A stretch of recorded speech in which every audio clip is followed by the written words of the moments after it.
Você sabe qual é uma das principais fontes de saúde mental? E por que não dizer uma das principais fontes de vida? Quer saber mais? Fica comigo nesse vídeo.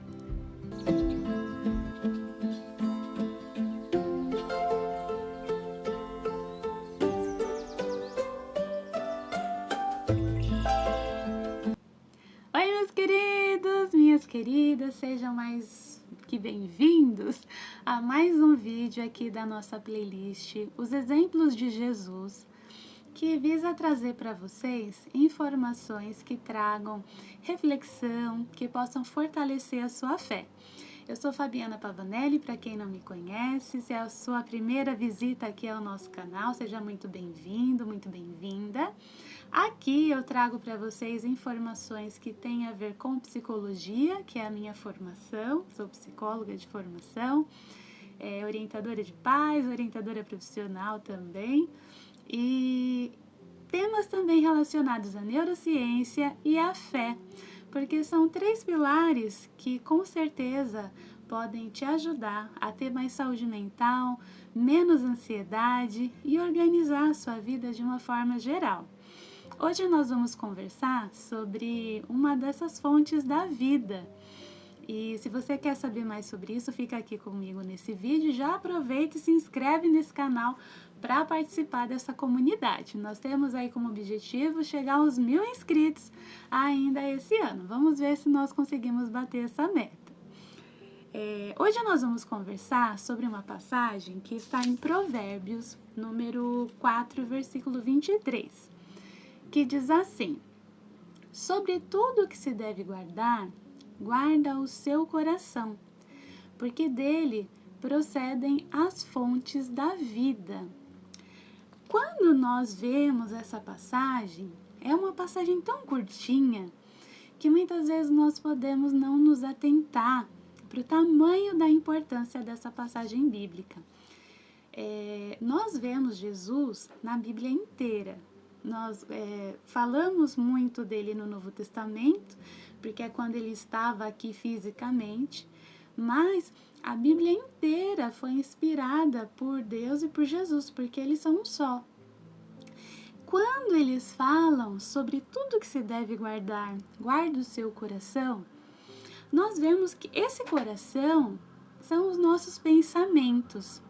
Jesus, em várias passagens, ele fala sobre a importância dos pensamentos, que ele observa os pensamentos, que ele já havia entendido os pensamentos das pessoas que estavam ali ao redor, por isso que ele age de uma forma ou de outra.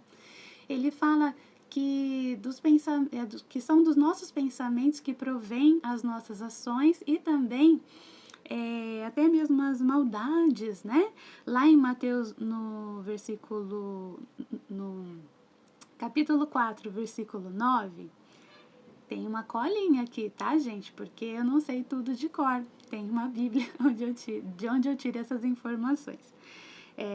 Nessa passagem é muito interessante porque Jesus ele está com um grupo de pessoas e ele questiona os pensamentos dessas pessoas. Nós vemos isso também naquela passagem que é uma das passagens mais bonitas, na minha opinião, que tem na Bíblia, onde os acusadores trazem uma mulher adúltera.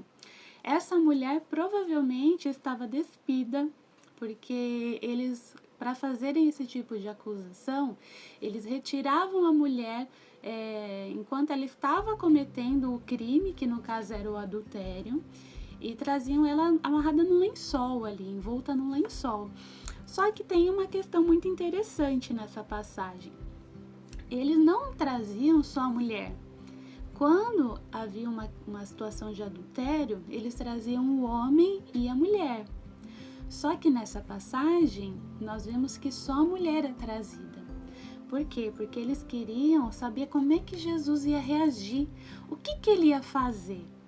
Nessa passagem, nós vemos que Jesus ele olha para baixo, ele está fazendo um desenho na areia. Provavelmente ele está olhando para baixo em respeito à situação dessa mulher. E enquanto ele faz ali aquele desenho, ele pensa e ele também observa o que era esperado dele. Ele observa os pensamentos dessas pessoas que estão ao redor dele. E aí ele diz, né? Quem não tiver nenhum pecado, que atire a primeira pedra. Porque a pena para esse tipo de crime, que seria o adultério, era justamente essa mulher ser apedrejada. No caso, seria o casal. Mas nessa situação trouxeram só a mulher. E aí as pessoas começam a pensar nos próprios erros, nos próprios pecados, e ninguém atira a pedra. Jesus, que era alguém que não tinha pecado nenhum, também não atirou a primeira pedra. Jesus diz que os seus acusadores foram embora, que ela poderia ir e não pecasse mais, que ela não cometesse mais aquele erro.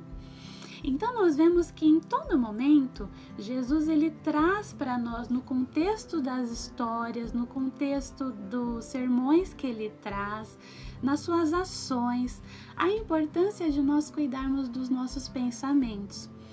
Quando aqui em Provérbios ele diz para que nós venhamos a cuidar do nosso coração, que é dele que provém a fonte da vida, nós podemos entender que nós precisamos cuidar dos nossos pensamentos.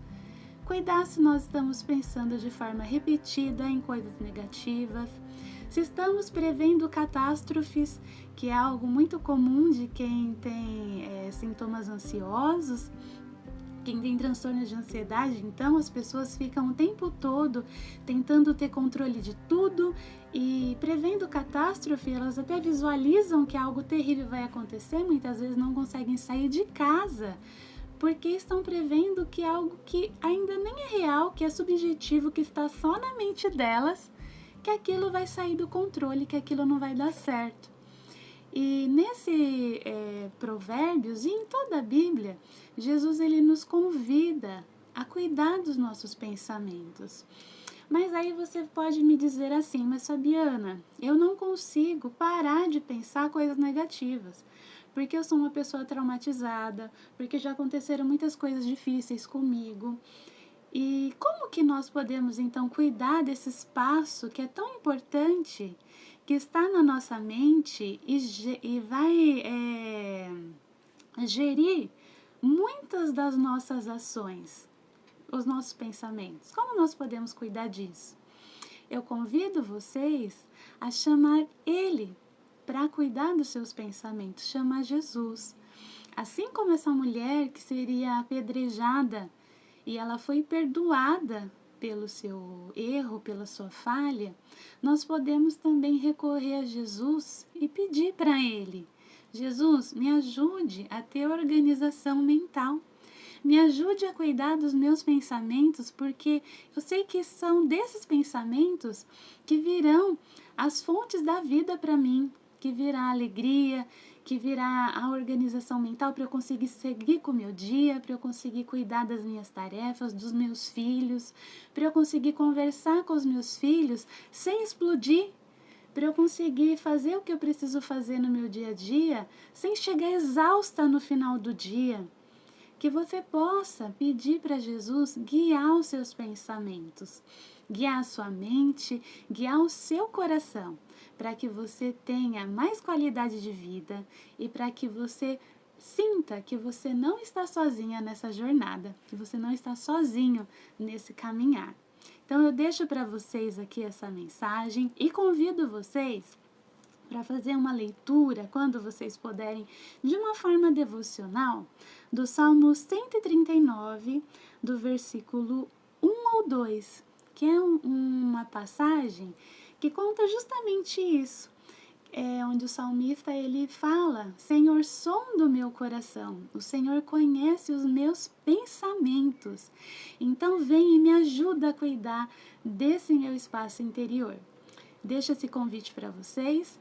Se você conseguir fazer essa leitura, deixa aqui na descrição do vídeo como foi para você e se o que eu contei aqui para você faz sentido, se isso pode ser utilizado no seu dia a dia, feito no seu dia a dia, para que você tenha essa conexão com Jesus. Um grande abraço, fiquem com Deus.